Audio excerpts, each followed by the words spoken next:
I'd say if you're looking for contrarian advice on how to be successful as head of sales, then this would be the podcast for you.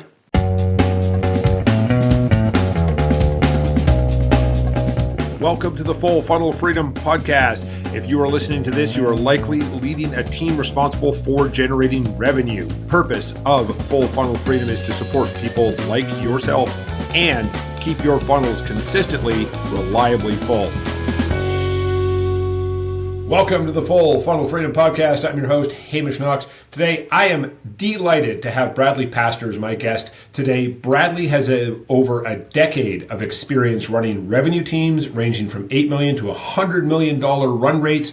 He also does advisory work for founder-led and Series A companies through his firm, Team-Based Selling, where he brings the approach that working as a team across all phases of go-to-market is the most effective manner to scale an organization. Bradley, welcome to Full Funnel Freedom. Thank you. Thank you for having me. I'm excited to be here. So I've given the audience the 30,000-foot view, who you are and what your experience is. Tell us your story. Tell us where you started and how you got to where you are today. Sure. Tell you a story. It's a long story. We'll try to keep it brief. So sure. I got out of graduate school. I have a master's in public administration, and I had a very different career path than what I'm doing now. And it was going to go into elder advocacy and all this other stuff. And I was presented with two job opportunities. I could go work with a friend of mine in tech support, making $31,000 a year, wearing shorts and foosball and margarita Thursdays and all those things back then that were pretty popular and I think still are. Or I could put on a suit and work for $15,000 a year selling end-of-life term care to senior citizens. And wow. I'd like to say it was one of my smarter decisions. It really didn't take a lot to think about it. And I said, all right, I'm going to go and I'm going to hop in and start working tech support. From tech support, I parlayed that into pre-sales roles, continued being a pre-sales engineer, went to a company by the name of eRoom Technology where I led a pre-sales team, award-winning pre-sales engineer. I parlayed that into being an AE at the same company. So I had the distinction of being, I think, the only person that went to club both as an AE and as an SE. And then had a variety of individual contributor roles post that organization. I eventually wound up working for a company. When I was hired, it was called Systinet. When I started, it had been acquired by Mercury, and then 6 months after that, it had been acquired by Hewlett-Packard. But the interesting part, I joined a prior friend of mine who was VP marketing there as director of business development, and Tom Erickson was the CEO of the company, and Tom was VP of sales at the company I started in tech support. Wow. So definitely weaving it together. And the interesting thing in terms of when I went there, and I said, Tom, I'd like to run your sales engineering team. And he goes, actually, you're not that good at that, right? What you'd be really good at doing is running business development for us because we need someone who can sell and who's also technically inclined. And business development for us is not the Accenture model of I'm going to go to Phoenix all the time and play golf, right? What you're going to do is you're actually going to sell our technology to other companies to embed, to OEM. So we did deals with SAP, Oracle, BEA, and TIBCO. The SAP one we couldn't get, so we got 3 out of the 4, but I did go to Waldorf during World Cup. Not a terrible trip to make. Wow. And that set me up in terms of really the end of my or continued trajectory, right? So I went from there running OEM. I went over to Autonomy where I ran the OEM business there for about 3 years. That was the $100 million run rate business. Post Autonomy, my boss left Autonomy, went to Bloomberg. I followed him over to Bloomberg, spent about 5 years there. We grew the business from nominally 8 to over 65 million in run rate. Left Bloomberg, joined a governance, risk, and compliance company out of New Jersey. And again, the CRO there, I known because he had been VP of sales in multiple places where I knew some other people. That company was interesting. I came on board knowing that the idea was to either get additional funding or be acquired. And for me, that was really interesting. One of the things that folks had said to me was, you've done interesting things at Autonomy, but Autonomy at the time was a $1 billion company. You did interesting things at Bloomberg, but Bloomberg was a $10 billion company. So you always had these things where it was, you've done this, but, right?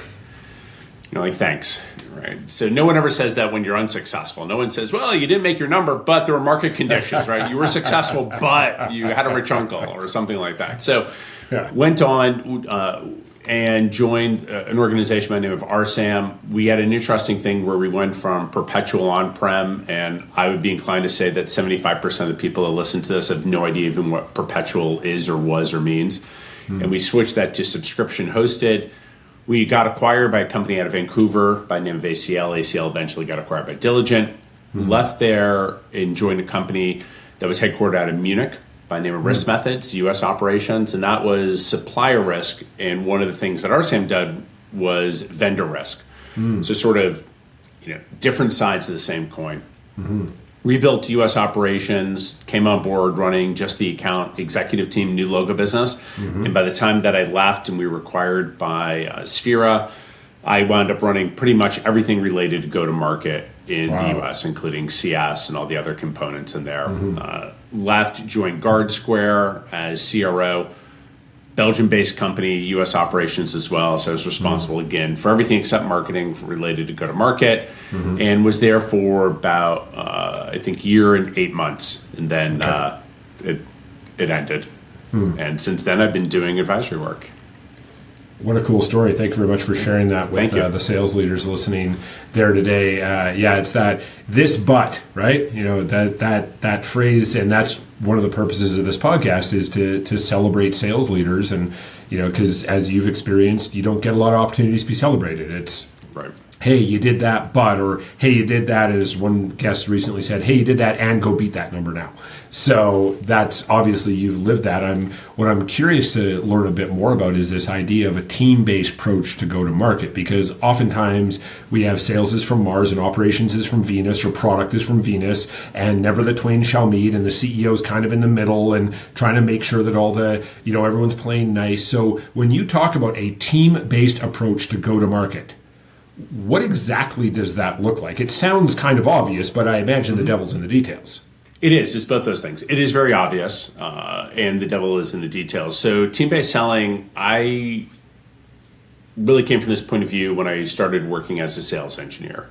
Okay. And at a high level, when you think of a sale, there's a business sale and what I would call a technical sale. And this usually lends itself more towards mid-market and enterprise than SMB. But for the sake of the conversation, let's just say it applies to everything, right? So the most effective selling has both of those components in it. I am selling to the business side of the business. However, there's either going to be a technical assessment, technical users, technical implementation, all these other components down there. Even if you look at some of the past couple of years, very fashionable to have product-led growth. Okay, well, really all you did with PLG was you shifted what was typically the expensive sales resources to some other side of the house and called them product specialists or something. But there was always people that helped drive adoption, helped drive growth, helped to understand user requirements and tie that together, which was separate from how do you methodically move an opportunity through stages, right? Traditional sales selling methodology or frameworks. And when I looked at dysfunctional sales teams, the dysfunctional sales teams was, we did a demo and the demo sucked and it was your fault. But I did the most brilliant proposal ever in the world. Or marketing didn't support us, or engineering didn't do this.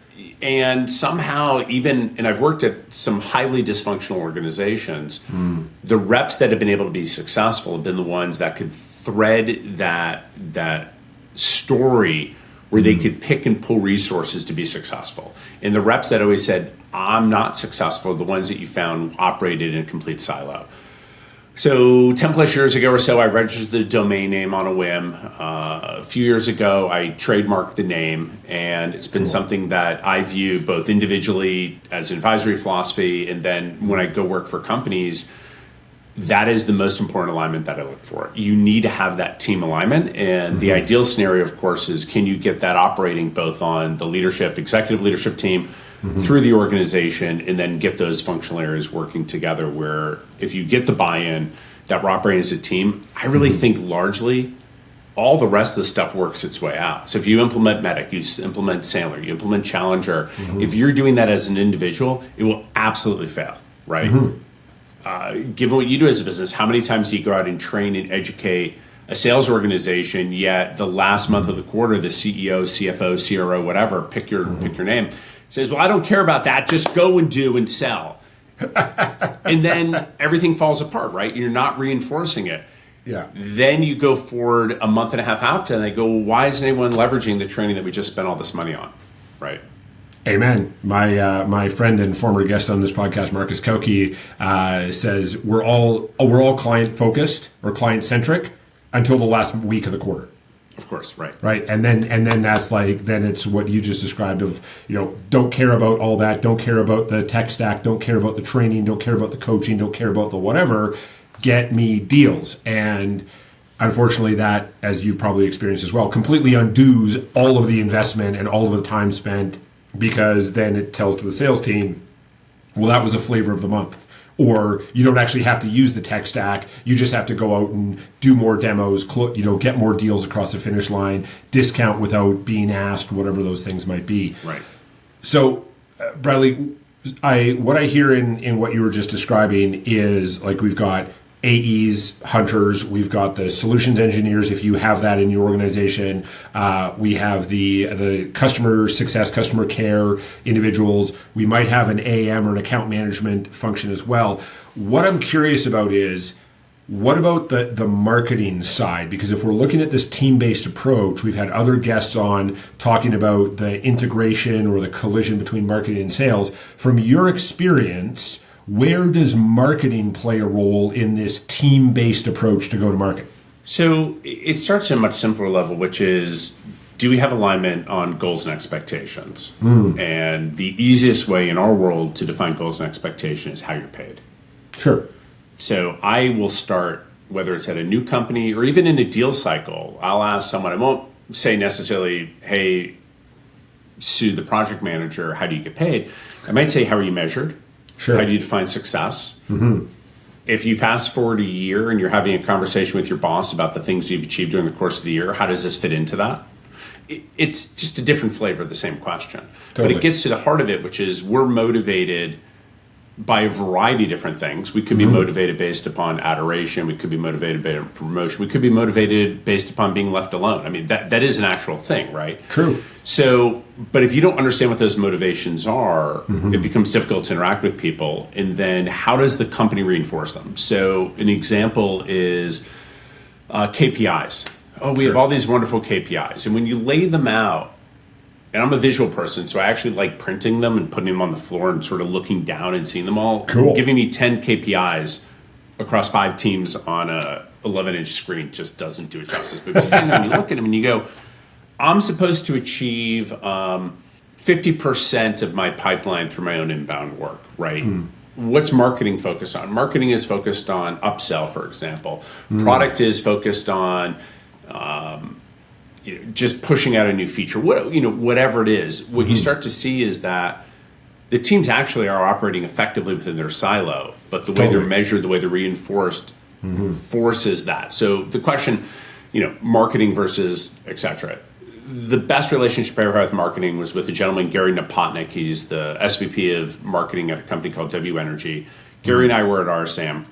And we had the BOHOG, right, the big hairy ass goal that we needed to achieve. And Gary and I never worked with each other before, but we just sat down and we're like, how are we going to do this? So things such as the SDR, they reported me for a little bit, they reported him for a little bit, they reported to themselves a little bit. Like really, we didn't care. The focus was on what's the goal.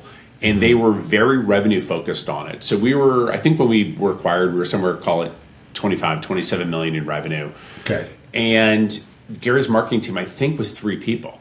And I've gone to work for organizations where we've done the same number of revenue where marketing would be 20 people. And you go and you go, what the hell are they doing all day? Right? True. So if marketing, I'm okay if marketing does brand awareness. I'm okay if marketing does thought leadership. But then let's be clear and declarative around that is what they are supposed to do so that then I can understand and work with my team and say that is not what they're doing. They are not a lead gen team. They're not a field marketing team. They're not responsible for generating pipeline. Then we know when we interact and play with them, what is it that they can bring? Right? Oh, you do thought leadership. Great. I'm thinking of doing a regional dinner in this event. You have a relationship with Gartner, Forrester, Giga, whoever. Can we bring one of the thought leaders you work with in on that? Okay, so I've been able to align what they're doing with my needs and goals and expectations and have a conversation that resonates with them. If I sit down and say, who owns pipeline? I think pipeline is owned by marketing. I just do. Forecast is owned by sales. So if you're going to ungate all of the marketing content, you're going to remove attribution from all of it. You're going to get rid of all scoring from it, and everything is the same. All you're doing is actually you're driving down sales effectiveness to pump up your attribution numbers. Fair enough. Again, you're getting back to where's the inherent conflict in there. So it takes a really strong C-level team to manage those relationships. It takes a board that actually understands not the financial nuances, but a board of potentially ex-operators that can understand why flooding a sales team with garbage MQLs actually doesn't help. It looks really good on a slide deck, right? But it doesn't help. Totally. In being clear and declarative around what are the goals and expectations of the people, not from, some bullshit metric because it looks good that we all hit our KPIs because that's a way that we get paid. I don't know if this is really attributed to Larry Ellison or not. I was told it was. There are two people at Oracle, the people that build it and the people that sell it. And if you're not one of those people, what are you doing here, right? And when I was at Autonomy, and we can have a whole other conversation around autonomy and the issues around, with HP and that acquisition, which we'll skip over, but it was really clear up front from the beginning that everyone's job inside the company was to sell. And I was told when I started there that even if someone at the front desk referred a customer in, they would get comped. Wow. So you think about those behaviors, right? So if I know a lot of times these days, post-COVID, they're really not offices with receptionists, but back in the day, you and I remember offices with receptionists. If your receptionist gets you a lead and that lead closes and you pay that receptionist $1,500, how does that change the dynamic? How does that change the interaction of the company, right? Totally.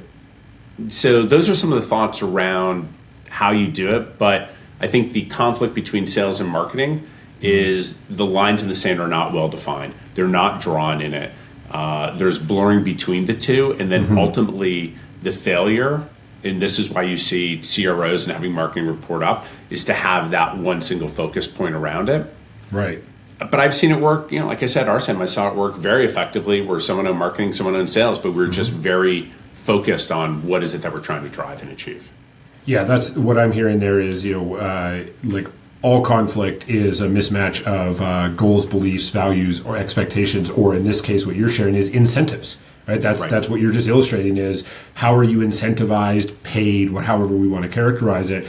And this, you tied something in at the very end, which I wanted to ask you to expand on.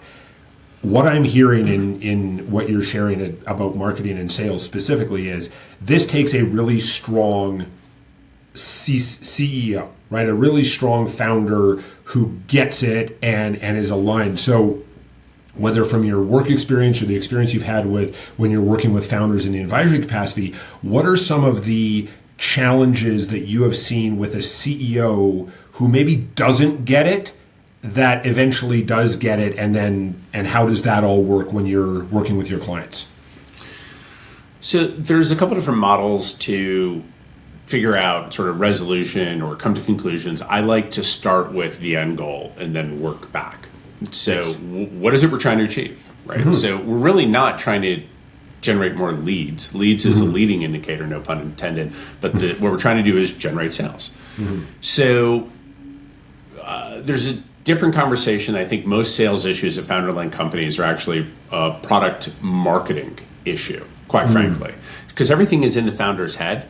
And she can go out and pitch and do all these things because they know it, they live it, they breathe it. It's very visceral to them. And then you hire me or anyone else, and you go do the same way and the same passion. Right? No one has the same passion for my kids as I do. I don't expect that behavior. Where I really try to focus on is a couple different things. I don't try to reinvent the wheel. I'm not in there to try to pretend that I'm smarter. I've never built a business like that and raised money. So you have to come in with low ego and focus around what is it you're trying to achieve. And invariably what they're trying to achieve is the balance between giving up control, which really, quite frankly, they don't want to do, but the recognition that they need to move where they are to someplace better.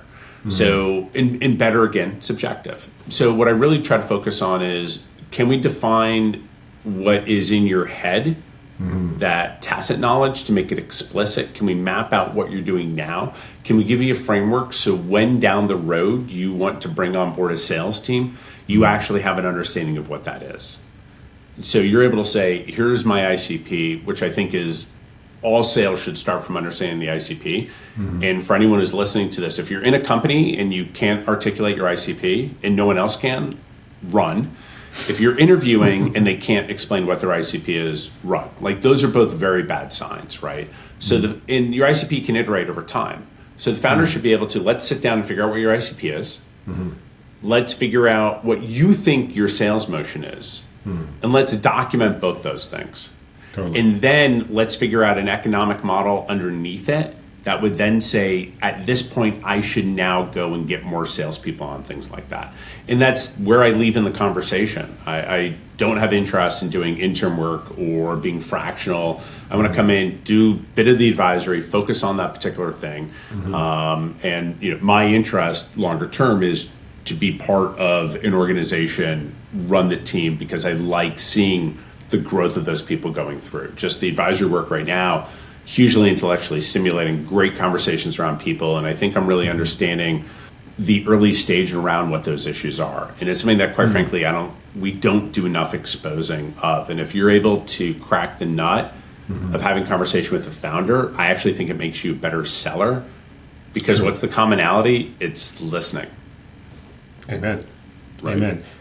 I am very curious, of all the things you could start with in a go-to-market strategy with a founder, why ICP? I'm sure some people who are listening are like, yeah, no duh, Hamish, that's the thing we need to do. From your experience, and why is that the most critical thing to start with? So first of all, a lot of people misunderstand the whole thing, right? So you have, and you can, so TAM and SAM, blah, blah, blah, all the other stuff. An ICP, I think, and the way it was taught to me is you should have 3 variables of it.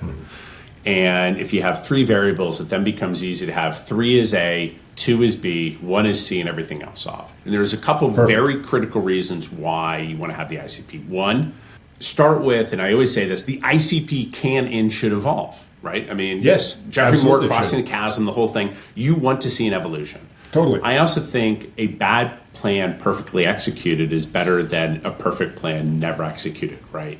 So this is our ICP today, and we're going to go and we're going to attack that. We're going to figure out what it is. And if we've really gone and said we have 100 companies inside of our ICP, you should, I think, be able to quickly get through those 100, at least at some level of touch point. Sure. And if you're not getting any engagement, maybe our assumption was wrong, right? True. Maybe we should go focus on something else. But now you're able to have a pivot point around where we should go from the ICP over here to where we should go to something else. Got it. So your ICP could start broad. We want to focus on every manufacturing company in the United States. Okay. Right? But the scale of manufacturing companies are going to be Apple, who probably wouldn't buy anything from you as a founder-led company, down to maybe a 100-person manufacturing company that would. Sure. But your assumption is, we want manufacturing, we want this, we want that. Great, fine, go get them, right? The other thing I've found is that once you define the ICP, it actually allows you to define and identify adjacent markets, where I think early on that's really important to do.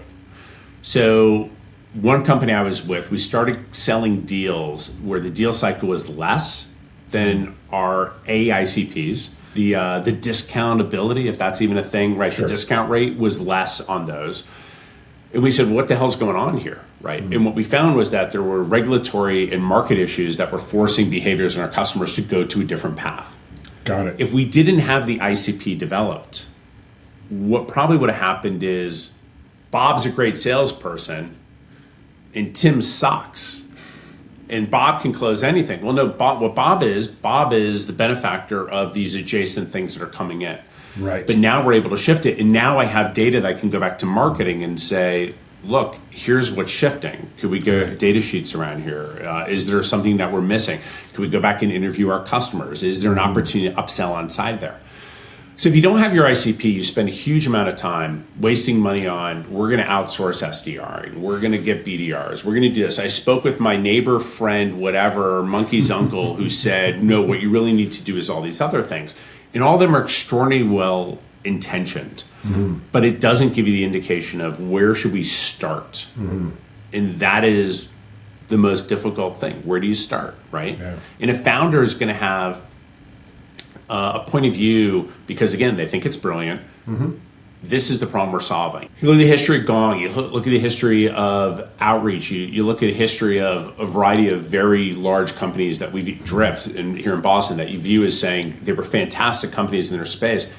The product they have now is not the product they started with. And the only way you're going to figure that out is if you focus down, and all those companies talk about a feature functionality that was used out of their product, right? That wasn't the core. So that's why I believe having the ICP is the best way to start. And it precludes all the things around, we're going to spend money on process, we're going to spend money on data, we're going to spend all the money on things. No, like, let's actually sit down. People want to avoid it because it is a hard work. And people want to avoid it, especially at founder levels, because what you may wind out realizing is like, yeah, your kids are actually ugly, right? And no one wants to hear that. So what do you do from there? And then you have to make those adjustments or figure out, what do you do with that. So I really appreciate you framing it that way, Bradley. And we will not have time to touch on the topic that we talked about offline around picking a lane when it comes to what methodology are you going to use. You mentioned a couple of them earlier. I would love to have you back and we can chat more about that in the future. I do have a few questions for you before we wrap up today. The first one being, and as you laid out at the beginning of our podcast today, you have had a very incredible career, different companies, different roles. I gotta believe that you got a bunch of scar tissue and some bumps and bruises from that. So if you could go back to younger Bradley and go back as far as you like and say, hey, younger Bradley, in the future, you're going to have all this great experience. You're going to have this incredible team-based selling organization. You're also going to have a lot of scar tissue and bumps and bruises. What would you coach your younger self to say or do different to get to the same place with less scar tissue and fewer bumps and bruises? I would have focused more on following people I've worked with versus following opportunities. So when I look at where I've been most successful, it's been people that know me, know the value I can bring. Got it. Versus having to go and reestablish that at companies. And it's just, unfortunately, part of the world that we live in. Companies get acquired, people move on, things like that. But I look at the places where I have had that success and I can draw those linkages between people, and I look at the companies where I've not had that success and I can draw a similar linkage of not knowing those people. And when you're in sales, well, I think when you're in many roles, you do need a little bit of benefit of the doubt as you're pushing through. And I've had good tenure at those organizations where people have said like, all right, we're going through a bump, but we have trust and confidence, and you work and you push through those bumps, and there's gold, gold on the other side of those hills. And the other ones, not so much. I very much appreciate that. That's a great bit of insight for the audience of sales leaders listening today. Second question for you. What have you read, watched, listened to, whether recently or in the past, you would encourage the audience of sales leaders listening to check out for their own development? This might not be what you want to hear, but actually don't do the sales stuff. Meaning, so I think it's really critical to disengage, to check out, to read other things, other content, other information. I have 3 children, so if they're reading stuff for school or anything like that, I really try to read so I can engage with them. I think it makes you better when you engage with people. I'm a huge sort of historical fiction fan, that type of thing, espionage. So I like the author Jack Carr. I'm waiting for his new book to come out as well. My daughter was doing some work for Eleanor Roosevelt for school, so I've been reading The Ordinary Time to be able to help her engage with that. And I think we're so surrounded by all of this that where I find most of my ideas, quite frankly, are outside the realm of what we're focusing on. And that's, I think, the best way to broaden yourself. I completely agree with you. I was coaching a very successful seller, and they were telling me about like all these books that they were reading on sales. And I said, I'm going to encourage you to stop doing that. And they're like, what do you mean? I said, well, it's like going to 7 different yoga teachers and then like trying to mishmash together all the things that they said. Like, and also to reinforce your point is the ideas are found elsewhere. Like, we're in the business of human to human interactions. And so read things about how other human beings, and, Eleanor Roosevelt, an incredible human being, how did they interact with others? I bet you're going to find some great ideas. That's an incredible insight, Bradley. Thank you for sharing that with us. And speaking of, you've given us a ton of great ideas and insights already. What do you have as a final thought or a closing bit of wisdom or something to plug? The floor is yours. Sure. So what I would say is you need to be true and authentic to yourself. And I think things will follow. And one of the things I appreciate about our conversation or any of these is the opportunity to do that and have a conversation and to be real and be human. I had a post this morning on LinkedIn just about asking for help, right? And there's always a reluctance really in any segment outside of revenue to ask for help. Engineering will outsource Q&A. They'll outsource UX and UI design. Marketing will pull in a content writer. They'll pull in third-party analysts. CEOs will have an admin and assistant. God forbid if you're in sales and you ask for help, right? Like, what do we hire you for? And the scope of everything that you're expected to understand and the rate of change in knowledge that you're expected to own, you can't, right? True. So getting back to the starting thing, team-based selling and all that, you want to assemble the best team. And sometimes the best team is not made up of all-stars. I'm a Boston fan. We're going to the finals. But how many times have that five, short Marcus Smart, how many times have that five been there, right? Bruins had the best record ever, and they choked in terms of round one. Patriots, they were undefeated, lost in the Super Bowl. So it's really not about having the best players. It's about having the best commitment from the people you have. Love that. What a great way to wrap up today. Bradley, thank you so much for being a guest on Full Funnel Freedom today. Thank you for having me.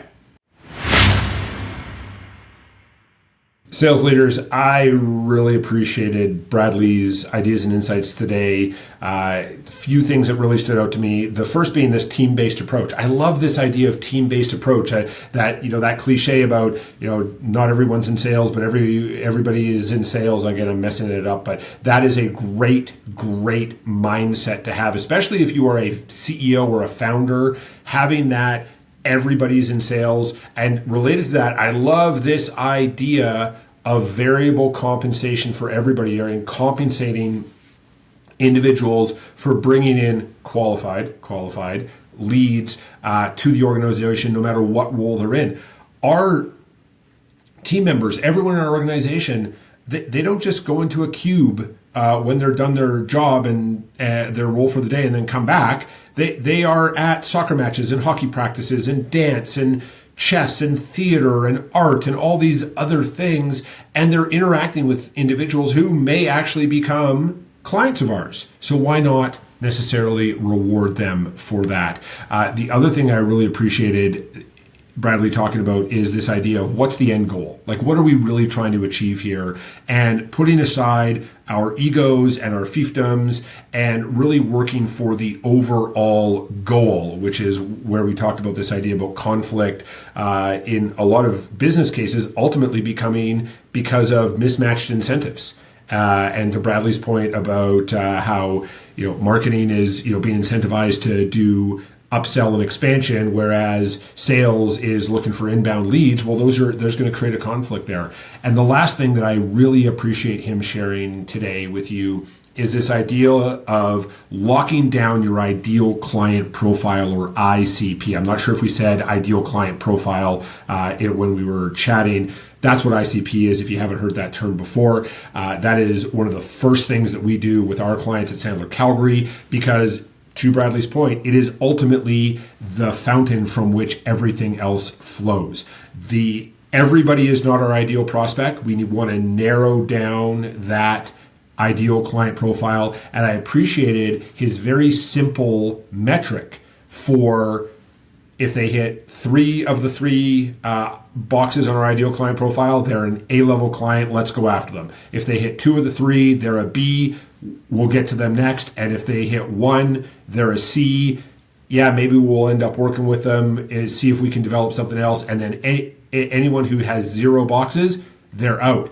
Great way of focusing our sales teams, great way of helping them understand who do I need to focus on so they're not just chasing everybody.